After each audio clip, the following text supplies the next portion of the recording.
কবি শুধু শুধু বলেন নাই, এসেছিলে তুমি, কেঁদেছিলে তুমি, হেসেছিল ভুবন, এমন জীবন করিবে গঠন, হাসিবে তুমি, কাঁদিবে ভুবন। চলে যেতে হবে, কে কখন যাব এটাও জানি না। এমন না যুবক ভাবে যে আমি বুড়া হয়ে মরব, না না না না, আসার সিরিয়াল আছে, যাওয়ার কোনো সিরিয়াল নাই। ফেরেশতারা এই জন্যই আল্লাহকে বলছিলেন, এত সংখ্যা কেন বানাইছেন, দুনিয়াতে জায়গা নেবে না। আল্লাহ বলছে জাআলতু লাহুমুল মাউত, আসবে যাবে, জায়গার অভাব হবে না। আজকে দুনিয়াতে জায়গার অভাব নাই। মানুষ 750 কোটি হইলে হবে কি, দুনিয়াতে জায়গার অভাব নাই। যান দুনিয়া ঘুরতে থাকেন, জায়গার অভাব নাই, জায়গার অভাব হবে না দুনিয়াতে। কে কখন যাব জানি না, নারী কখন যাবে সেও জানে না। সত্য এটাই, চির সত্য এটাই, 1 মিনিটের নাই ভরসা, এটাই সত্য। 1 মিনিটের ভরসা কারো নাই। না যুবক বলতে পারবে, না বৃদ্ধ বলতে পারবে, না নারী না পুরুষ, না ধনী না গরিব, না শাসক না শাসিত, না ক্ষমতাবান না দুর্বল, কেউ বলতে পারবে না 1 মিনিটের ভরসা। এটাই বাংলাদেশে মানুষ আল্লাহ প্রমাণ করছেন। যে লেখছে সে গাইছে, তার উপরে সত্যায়িত হয়েছে। ফিরোজ শাহী লেখছে, সে গাইছে, এই গানের কানের ভিতরে আল্লাহ তাকে উঠে আনিছে। সেই গান গাইতে গাইতে মারা গেছে। জান উঠে দেখেন নেটের ভিতরে, সত্য এটাই। চলে যেতে হবে, প্রস্তুতি নিবে, গর্বে তো কানে এই ধ্বনি আসবে, যেটা আমি শুনাইলাম। কবরের কাছে লাশ গেল, এই ধ্বনি আসবে।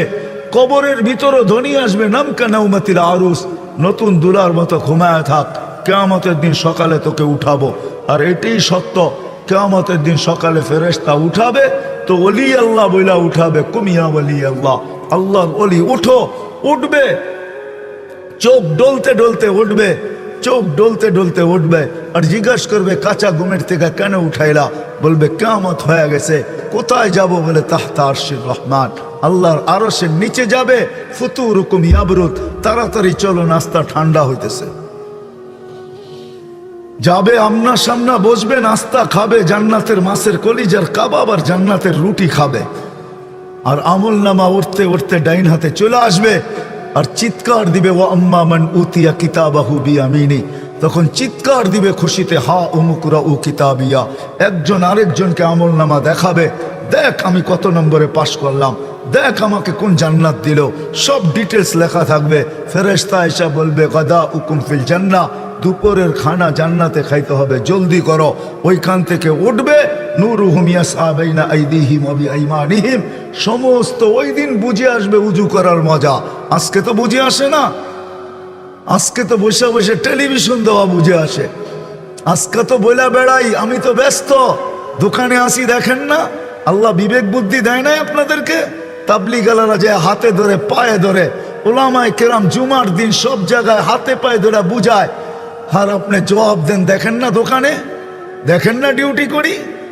এক একজনে এক এক রকমের পাপ নিয়া ভঙ্গি নিয়া বলে, দেখেন না আকল বুদ্ধি কিছু নাই, চলে আসছেন অফিসে। কেননা চলে যেতে হবে। গরিব গরিব দাড়ি, গরিব গুরবতের ভিতরে, দারিদ্রতার ভিতরে, যুবক যৌবনের ভিতরে ভাবা উচিত। গরিব দারিদ্রতার ভিতরে ভাবা উচিত, নারী নারীত্বের ভিতরে ভাবা উচিত, পুরুষ পুরুষত্বের ভিতরে ভাবা উচিত, হাটওয়ালা হাটে বসা ভাবা উচিত, বাজারওয়ালা বাজারে বসা ভাবা উচিত, অফিসওয়ালা অফিসে বসা ভাবা উচিত। হাজারো কাহিনী আছে, নিজের অফিসে বসা নিজে জান দিছে, ওইখান থেকে আল্লাহ তার চেয়ারের থেকে তাকে উঠে আনিছে। সিসি ক্যামেরা সব ওপেন ছিল, খোলার পরে মালাকুল মউতকে আসতেও দেখে নাই, যাইতেও দেখে নাই, কিন্তু সে চলে গেছে। এটাই সত্য। বিদায় আমার কথা শুরু এটা ছিল, কে কোথায় বাস করে এটা আল্লাহর বিষয় না। আল্লাহর বিষয় হলো জীবনটা গড়ল কতটুকু, প্রস্তুতি নিল কতটুকু। আসলাম আর চলে গেলাম, এরকম হবে না, তা ভুল ধারণা। আর আমার হিসাব কিতাব হবে না, এটাও ভুল ধারণা। লা তুসআলুন্না আনিন নাঈম, কোরআন আমাদেরকে বুঝায়, আল্লাহ বুঝায়, রসুল বুঝায়, বাধ্য করে না। মাঝে মাঝে বাধ্য করে দেখায় আল্লাহ। 2020-এ দেখাইছিল বাধ্য করা, যে কারো চেহারা আমি দেখতে চাই না, বাহির হবি তো চেহারা ঢাইকা বাহির হবি। আমরা সব মাস্ক পরা বাহির হতাম, ঠিক না? আল্লাহ বাধ্য করছিলেন, অফিসে যাবি, যেইখানে যাবি, তোর চেহারা দেখতে চাই না, ঢাকবি তারপরে যাবি। আল্লাহ বাধ্য করছিলেন 2020 করুণা দিয়া। ওই আল্লাহ পারে।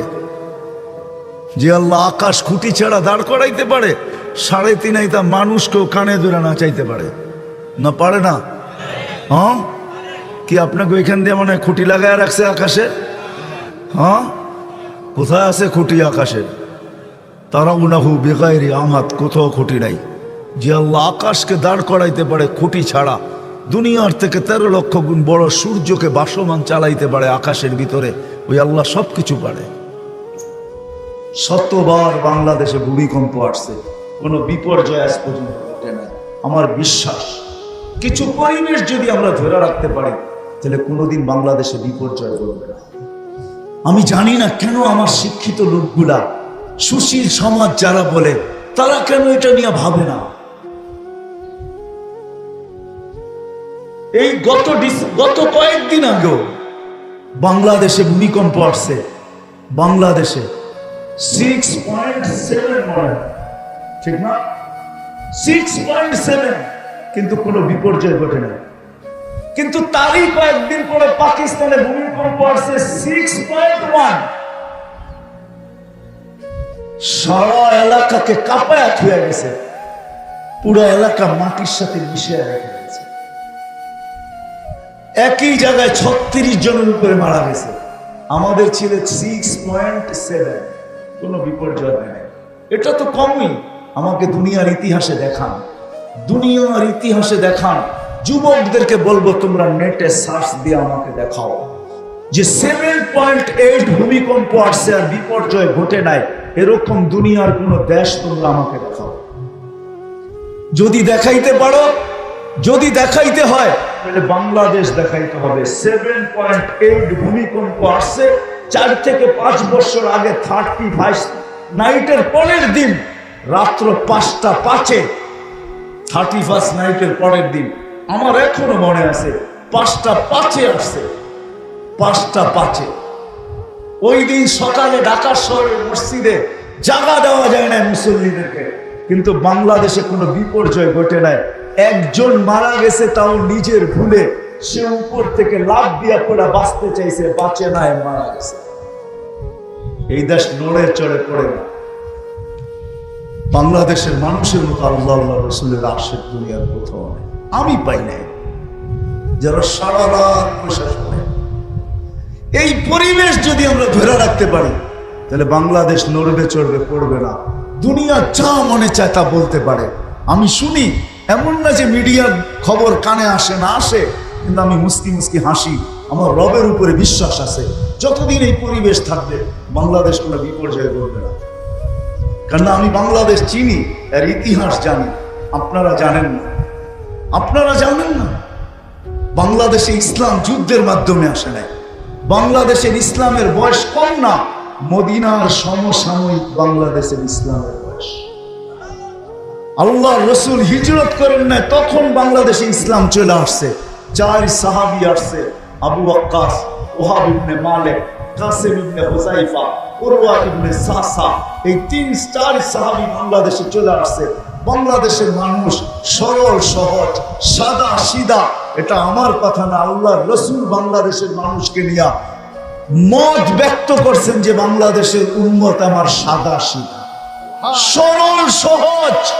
বাংলাদেশের মানুষ সাহাবাদেরকে দেখা মুসলমান হয়ে গেছেন। 2 জন এখান থেকে চীনে গেছেন, একজনের কবর চীনের মধ্যখানে, আরেকজনের কবর মঙ্গোলিয়ার বর্ডারে। ইতিহাসবিদরা বলে 2 জন এখনো বাংলাদেশের জমিনে ঘুমায় আছে। চলেন আর কত দেখাবো। করোনা দুনিয়ায় আইসা যা দেখানো দেখাইছে। দুনিয়ার একটা দেশেই গত ডিসেম্বরে দুনিয়ার কোনো দেশ দেখাইতে পারবে না 2 সপ্তাহে করোনায় একজনও মারা যায় না। যদি দেখাইতে পারে ওটা বাংলাদেশ। বাংলাদেশ গত ডিসেম্বরে 2 সপ্তাহ টানা দেখাইছে বাংলাদেশে আক্রান্ত হয়েছে, কিন্তু মৃত্যু শূন্যের কোটায় ছিল, একজনও মারা যায় না। সারা দুনিয়া করোনা আসার সময় বাংলাদেশে বলছে এত লোক মারা যাবে, দাফন করার জায়গাও পাওয়া যাবে না, লোকও পাওয়া যাবে না। কোনো বিপর্যয় ঘটে নাই। ঘটছে নাকি? হ্যাঁ ঘটছে। আপনারা তো মাস্কই পড়েন নাই, পড়ছেন নাকি? হ্যাঁ, ঢাকা শহরের কিছু মানুষ পড়ছে যারা কি বলে এটাকে সচেতন, আপনারা তো পড়েন নাই। আপনাদের কাছেও যুক্তি ছিল যে টেলিভিশনে তো করোনা এত বড় বড় দেখায়, ঠিক না? কত বড় বড় নাকের ছিদ্র তো এত বড় না, এটা নাকের দিয়ে যাবে তো যাবে কি করে? বিদায় খামাখা পয়সা খরচ করে কি লাভ? এটা তো নাক দিয়ে যাওয়ার সুযোগ রাখে না, কেন এত বড় বড় তো কাটা কাটা দেখায়। এটা যখন এইখানে আসবে তো নাকে তো বাজবেই, যখন নাকে বাজবে তখন এটার সাথে ডোরা নিব, খামাখা মাস্ক পরে কি দরকার, ঠিক না? এই পরিবেশকে আমাদের ধরে রাখতে হবে, তাইলে কোনো বিপর্যয় ঘটবে না, ইনশাআল্লাহ ঘটবে না। সারা দুনিয়া যতই আঙ্গুল উঠাক আর যতই চর্চা করুক, বাংলাদেশে বিপর্যয় ঘটবে না, এটা আমার বিশ্বাস। কি পরিবেশ ধরে রাখবেন তো? হ্যাঁ, পাক্কা? হ্যাঁ, ওয়াদা?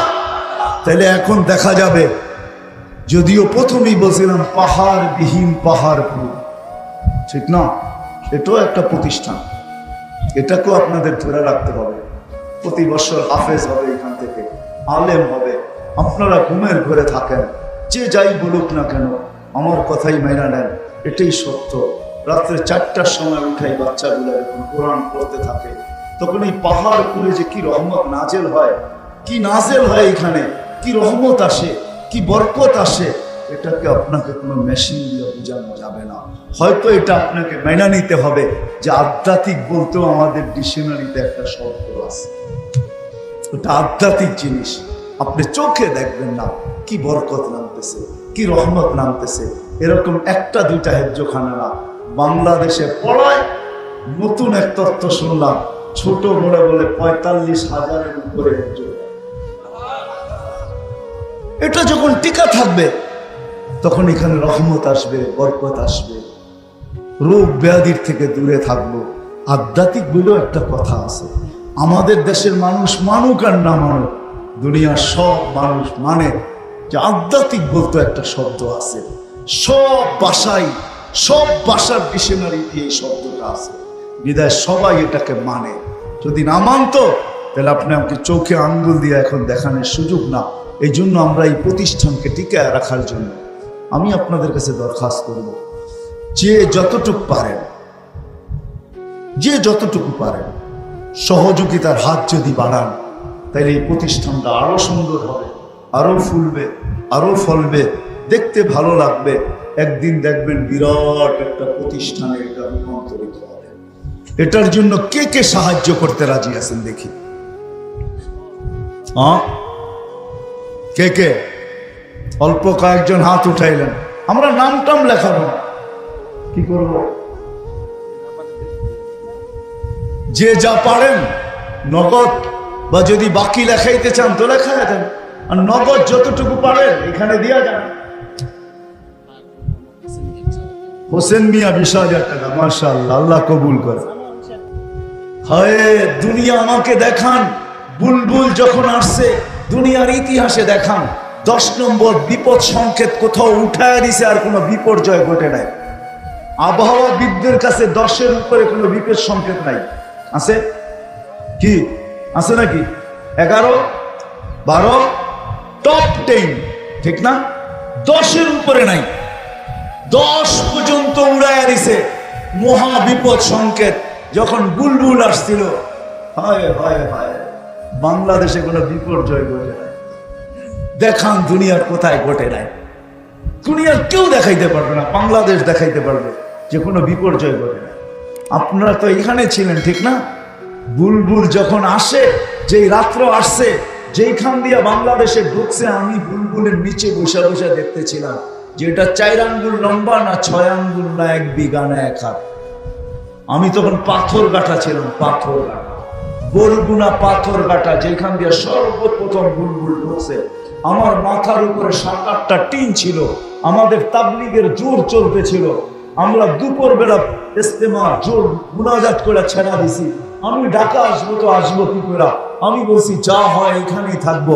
আমার সাথে যারা ছিল ওইখানেরও কিছু লোক তৈরি হয়ে গেছে, আপনাকে একা রেখা যাবো তো যাবো কি করে? যা ঘটে এখানেই ঘটবে, আমরাও এখানে থাকবো। 150-200 লোক রয়ে গেছি। বুলবুল সারা রাত্র আমার মাথার উপর দিয়ে গেছে। খোদার কসম, 7-8টা টিনের ভিতর থেকে একটা টিনকে মনে হয় এক চুল নড়াইতে পারে না। আমি আমার চোখে দেখছি।